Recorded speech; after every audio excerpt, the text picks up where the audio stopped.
Hello అండి, welcome back to Samithya sir kitchen. ఈరోజు మా ఛానల్లో దోసకాయ టమాటా పచ్చడి చూస్తున్నాను. దానికోసం పసుపు, దోసకాయ, జీలకర్ర, కల్లుప్పు, కరివేపాకు, వెల్లుల్లిపాయలు తీసుకోవాలి. తర్వాత టమాటా, పచ్చిమిరపకాయలు, చింతపండు, ధనియాలు వేసుకొని 2-3 స్పూన్లు ఆయిల్ వేసుకొని బాగా వేయించి పక్కన పెట్టుకోవాలి. తర్వాత ఒక రెబ్బ కరివేపాకు తీసుకున్న తర్వాత నేను రోట్లో చేసినానికి రోల్ దగ్గరికి వచ్చి కల్లుప్పు, జీలకర్ర, కరివేపాకు వేసుకొని ఒక రెబ్బ కరివేపాకు వేసుకొని సాల్ట్ అయితే మీరు తినే ఉప్పు బట్టి ఉంటుంది. కల్లుప్పు వేసుకోండి. సాల్ట్ ఇలా అంత టేస్ట్ ఉండదు కాబట్టి కల్లుప్పు అంటున్నాను. కల్లుప్పు, జీలకర్ర అనేది 1/2 టేబుల్ స్పూన్ చాలు. వేసుకున్న తర్వాత ఇవన్నీ కచ్చబచ్చగా అయిన తర్వాత ఇందులోకి వెల్లుల్లిపాయలు వేసుకోవాలి.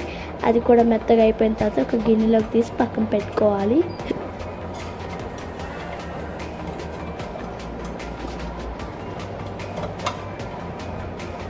ఇప్పుడు ఇందులోకి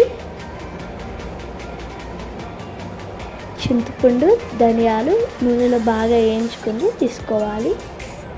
బాగా మెత్తగా ప్యూరీ పేస్ట్లా చేసుకోవాలి.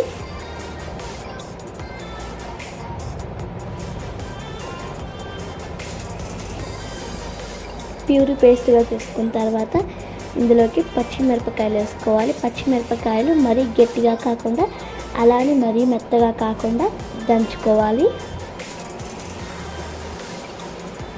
పచ్చిమిరపకాయలు దంచేటప్పుడు కాస్త స్లోగా దంచండి, ఎందుకంటే అవి చింది కళ్ళల్లో పడి మంట పుడుతుంది. అందుకే కాస్త నిదానంగా దంచుకోండి. తర్వాత టమాటాలు వేసుకోవాలి.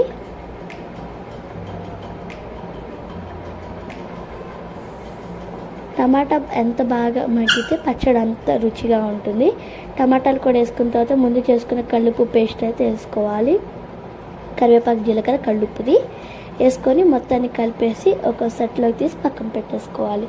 ఇప్పుడు ఇందులోకి కాస్త ఒక దోసకాయ ఒక దోసకాయ కట్ చేసుకొని వేసుకున్నాం. ఇందులో కాస్త పసుపు కూడా వేసుకొని మెత్తగా దంచి కలిపి పెట్టేసుకున్న తర్వాత ఇంట్లో వడియాలు వేయించుకున్నామండి. దీనికి కాంబినేషన్గా వేయించుకొని పచ్చడిలోకి తాలింపు పెట్టేశాను.